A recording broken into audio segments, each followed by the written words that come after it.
Аларны шын мәгънәсендә замана каһарманнары дип йөртәләр.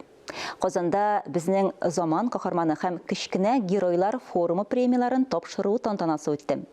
Лауреатлар арасында табиблар, педагоглар, волонтерлар, хәтта яшь кенә булсалар да, инде батырлык эшләргә өлгергән балалар да бар иде.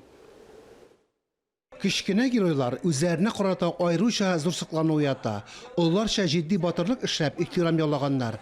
Әнә Иван Павлинов янгын вакытында кечкенә эш энесен уттан, 13 яшьлек Анна Соловьева бассейнда баткан 7 яшьлек баланы коткарып калганнар. Лауреатлар 64-әү.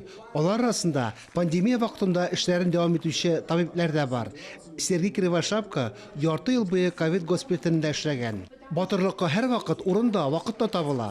Берәүләр өлкәннәргә азык-төлек китергән, икенчеләре чиста экология өчен көрәшкән, өченчеләре кешеләрне уттан коткарган, хәтта бала тудырырга да булышканнар. Премияне 5 ел элек Бердәм Россия партиясенең яшь гвардиячеләре һәм активистлары гамәлгә куйды. Башлангыч офыкларын җәйде. Батырлык үрнәкләре күп. Кайсылары кешеләрне хәвефле хәлләрдә, суга баткан яки янгын чолганышында калганда коткара, икенчеләре урманнарны, елга-күлләрне чүп-чардан чистарта, кайберәүләр мохтаҗларга, инвалидларга булыша. Хәзерге чорның төрле яшьтәге геройлары дипломнар һәм истәлекле бүләкләр алды.